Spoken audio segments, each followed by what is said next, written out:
You ever wake up already tired, you check your phone, you stare at it for a couple seconds, and you're just like, damn, am I gonna live the same day over and over again? Clock in, same boss, same people, same conversations, same location, every single day. The worst part is you think you've been there for like hours, and then you check the clock and it's like 10, 12 in the morning. Well, this is the 9 to 5 lifestyle. And the part that people don't tell you is you're not lazy, you're not stupid. It's just a system that's designed to keep you that way, keep you in that cycle of just working for someone else. I have enough money to like just stay afloat, but in my personal opinion, it's not really like stability, it's like death. And the worst part, until you learn a skill or something that you can get money with on your own, you're stuck in that loop. I used to work at Walmart, and it wasn't necessarily like a corporate job, but it was a 9 to 5 for sure. And at the time, like, don't get me wrong, I felt like I was doing everything right. Everyone was telling me I was doing a great job. I would show up to work on time. I would stay late. I did everything right. In fact, I was the hardest worker at my position. I would always try my best every single day because that's what I thought I had to do to get ahead. But the thing is, I started to notice something, right? Like, I worked harder and harder and harder, but my paycheck stayed the exact same. No changes for a whole year. Literally had employees that would go smoke as much weed as possible and then just sit in the break room all shift, and they got paid the same amount of money as me. And that's when it kind of all clicked, right? It was almost like hard work didn't equal freedom, it equaled dependency. Now, people don't tend to realize this. It's almost like running on a treadmill, but forever. Like, you're not going anywhere, but it looks like you're working hard. Now, I had coworkers like all ages, right? I had some that were younger than me, some that were, middle age, and then I had some that were just way older than me, like 70 years plus. And let me tell you what, the one thing that I saw between all the older coworkers of mine is they had this look in their eyes, almost just a depressing, sad look in their eyes because they knew for themselves that it was just over. They gave up on what they wanted to do with life. A lot of these people had 20 plus years at Walmart. They spent over a quarter of their life just working for someone else, making minimum wage. And that's just not the life that I wanted to live for myself. Now, I actually don't blame these people for not stepping out of their comfort zone because it's really hard to learn a skill on your own when all you know is trading your own time for money. But this is the exact trap that they fall into, right? It seems easier, it seems like the easier route. Well, in my opinion, it's harder to stay in the same place and do the same thing for even over a year.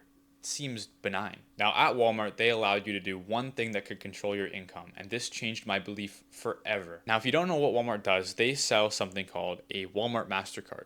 And every single time an employee ends up selling it to a customer, getting them to sign up for free, they make $3.75 on their next paycheck. Now, it doesn't seem like a lot, but to a kid that makes $90 a day, he's gonna take that extra $3.75 all day. Now, after learning this, I went crazy. I did all I could to make as many MasterCard sales as I can. Now, after about the 20th sign up, I was hooked and I did a deep dive on sales, right? I looked into door to door, high ticket sales, corporate sales, any sales you could think of. Now, I took a look and I realized that almost every single other sales job collected way more money per sale than I was. And I didn't think that was fair. Now, fast forward, let's say 6 months after I learned about the MasterCard thing, I was killing it, but not in the way that I wanted to be, right? I was making sales, but my paycheck, for the most part, stayed the exact same. Around this time, I had probably had the same conversation with the same coworkers 50,000 times. Like, I literally couldn't count how many times I've had the same freaking conversation right by the garbage compactor. If you know, you know. But at this point, I was just sick of it. Like, I literally just realized in that moment that no one was coming to save me, and I had to make the decision to either pivot or just stay in this for the rest of my life. Let me tell you what, I did not stay in this for the rest of my life. Now, my journey then went into door-to-door sales, right? I went from going to Walmart and working every single day to starting my own business and knocking doors for myself. And I can't exaggerate how much that just changed my entire life. In just 1 month, I had made $5,000, which was way more than 2 times my actual salary that I was making at Walmart. And that's when it hit me, like, I didn't need a better job. I just needed leverage. I needed to know how to make my own money and just kind of go out there and kill what I wanted to eat. Now, fast forward about 2 months, and I was making around 20 grand a month at 17 years old, right? But the thing that kind of irked me is I didn't like bothering people in their houses. I didn't like going up to them and just knocking on their door. They were having dinner, or sometimes they could have even just been chilling with their kids for the first time in the month, and I had to go try and sell them. Like, it just didn't make sense to me. But at this point, I wasn't giving up, right? I was making good money. It just wasn't really sitting right with me, and I knew I had to pivot. but adjacently this time. Over that time frame of making 20 grand a month from just fresh out of Walmart, I learned that sales is the most important skill that anybody at any level can learn to level up their entire life in a lot of different ways. Because people think it's all about money, which that's a big part of it, but another thing is just having the confidence to go out there and do something that you're not used to doing, right? Imagine going up to a stranger's door without a pitch and just knocking and hoping they're going to give you $300.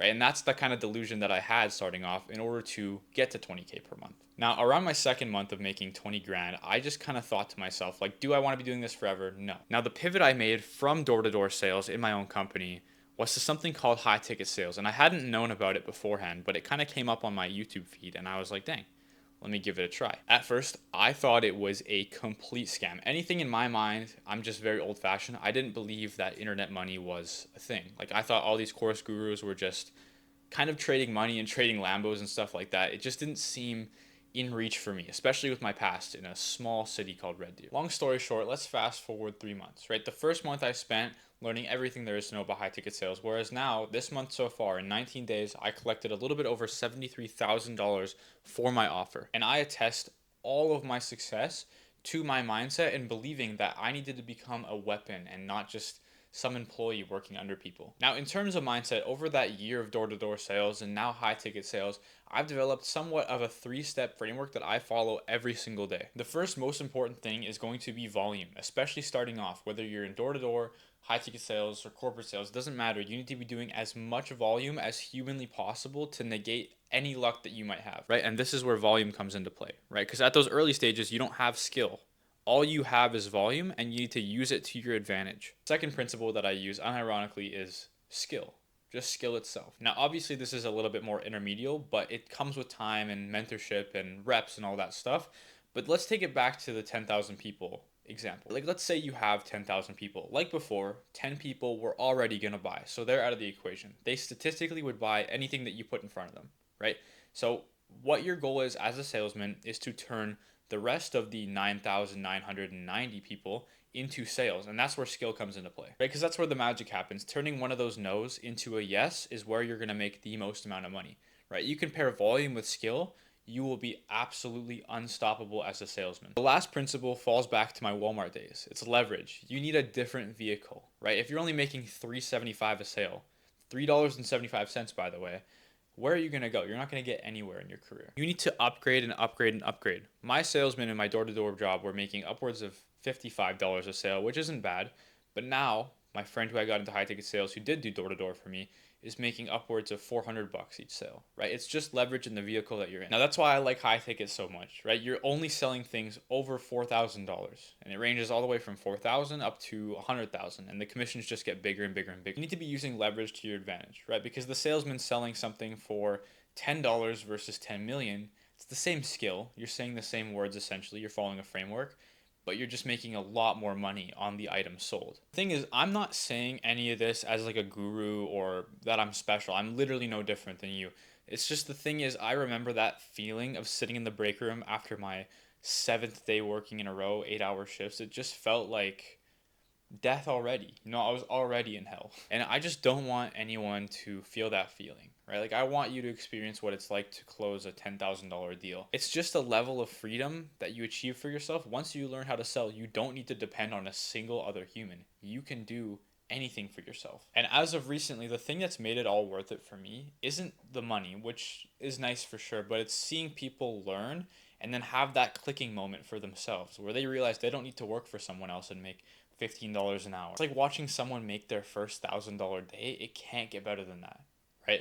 As soon as I saw Samo, my friend, make $1,000 in a day, my life was changed because I knew it wasn't just me. It was other people around me that had the exact same ability to do the exact same things as me, right? No one's more special than anybody. It's just the leverage, the vehicle, the volume, and the skill. So if you guys have any questions, what I want you guys to do is hit my DMs on Instagram. I will try my absolute hardest to get you into this industry because anybody and everybody deserves to learn how to sell, right? It's a skill that will carry you for years and years to come, and this industry is just not going anywhere. Because at the end of the day, the only person that can break that awful cycle of the 9 to 5 is going to be you. And I believe in you more than anybody else, probably.